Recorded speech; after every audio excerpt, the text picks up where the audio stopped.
விட அல்லாவை விட அதான் 8 விஷயங்கள் ஆயிடுச்சா. இதுக்கு எதிராக நிற்கக்கூடிய விஷயங்கள் அல்லாவையும் அவன் தூதரையும், 2வது அல்லாவுடைய தூதர், 3வது அவனுடைய வழியில் பாடுபடுவதை விட உங்களுக்கு விருப்பமானதாக ஆகிவிட்டால், இந்த 8 விஷயங்களை விட இந்த 3 விஷயங்களை விட இந்த 8 விஷயங்கள் உங்களுக்கு விருப்பமானதாக ஆகிவிட்டால் அல்லாஹ் தன்னுடைய தீர்ப்பினை உங்களுக்கு செயல்படுத்தும் வரை நீங்கள் எதிர்பாருங்க.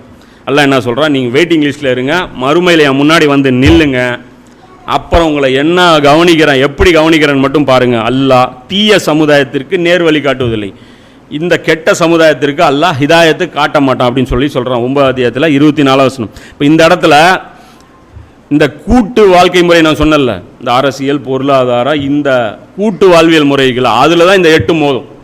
தொழும்போது இந்த 8க்கு ஏதாவது பிரச்சனையா? தொழுதா அம்மா ஏதாவது சொல்ல போகிறாங்களா, பெற்றோர் ஏதாவது சொல்ல போகிறாங்களா, சகோதரனை ஏதாவது சொல்ல போகிறானா, இல்லை இந்த வியாபாரம் குறுக்கணிக்குதா? தொழுகை ஒரு பக்கம் நடந்துகிட்ருக்கோம், பிஸ்னஸ் ஒரு பக்கம் நடந்துகிட்ருக்கும். தொழுகை ஒரு பக்கம் நடந்துட்டு இன்னும் சொல்லப்போனால் அம்மா சந்தோஷப்படுவாங்க. பெற்றோர் என் குழந்தை 5 நேரம் தொழுது வீணாக போயிட்டான்னு எந்த பெற்றோராவது சொல்லுவாங்களா? கிடையாது. அப்போ எங்கே மோதுது இது? அப்போ அல்லாஹ் சொல்கிறான்ல, அல்லாவை விட அவன் தூதரை விட அவன் பாதையில் பாடுபடுவதை விட.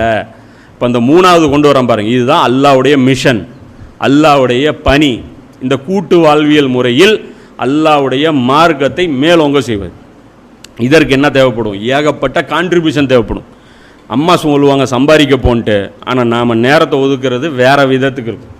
நாம் என்ன பண்ணிகிட்டு இருப்போம்? அல்லாஹ்வுடைய தீனை மேலோங்க வைக்கிறதுனா சாதாரண காரியம் இல்லை. நீங்கள் அரசியல் இன்னைக்கு கட்சி தொடங்கிடுங்க, இன்றைக்கி ஒரு கட்சியுடைய வேலை எவ்வளோன்னு லிஸ்ட் எடுத்து பாருங்கள். அந்த கருத்தை கொள்கையை மக்களிடம் பரப்பணும். ஃபஸ்ட்டு மக்களுக்கு அதை புரிய வைக்கணும். அதுக்கு எவ்வளோ டைம் எடுக்கும்? விதவிதமான வழிமுறைகளை கையாளணும். ஒரு விஷயத்தை நீங்கள் பரப்பணும் அப்படின்னா என்ன ஆகணும்? பரப்புறதுக்கு ஃபஸ்ட்டு அந்த விஷயம் நீங்கள் டோட்டலாக ஸ்டடி பண்ணணும், எடுத்து பரப்பிடுங்க. இஸ்லாத்தை சொல்லுவது வந்திருக்கேன், என்ன சரி இஸ்லாம் என்னங்க சொல்லுது, அது வந்து தான் எல்லாரும் நீங்கள் நம்ம எல்லாம் சொல்லுவோம், எங்களுக்கு சொல்ல தெரியாதுங்க, நீங்கள் சொல்ல தெரியும், நான் எனக்கும் சொல்ல தெரியாது தான். அதற்காக பாடுபடுறது ஃபஸ்ட்டு ஸ்டெப்பு. சொல்ல தெரியும் அளவிற்கு தன்னை வளர்த்து கொள்வது, கல்வியை தேடுவது, தெரிஞ்சவர்களிடம் கற்றுக்கொள்வது, இது முதல் ஸ்டேஜ். இதற்கெல்லாம் என்ன ஆயிரும் தெரியுமா? ஓடும், டைம் ஓடும். குர்ஆனுடைய விளக்கங்கள் கற்றுக்கிறது சாதாரண விஷயமா? ஒரு நாளில் 1 மணி நேரம் 2 மணி நேரம் 3 மணி நேரம் ஒதுக்கியானு வேறு வழி இல்லை. அப்பா என்ன சொல்லுவார்? ஓவர் டைம் பார்த்து சம்பாரிச்சு வந்தீங்கன்னா அப்பா சந்தோஷப்படுவார். மகன் சூப்பர், 500 இடத்துல 700 கொண்டான்ட்டான், 1000 இடத்துல 1500 கொண்டான்ட்டான். வேலைக்கு போகிற பையன் வீட்டில் உட்காந்து புக்கை நோண்டிகிட்டு இருக்கிறான். இப்போ என்ன நடக்கும் வீட்டில்? ட்ரீட்மெண்ட்டு. இவன் வெட்டியாக உட்காந்துட்டு இருக்கிறான், அவங்களுக்கு அதான் தெரியும். அப்போது இந்த 8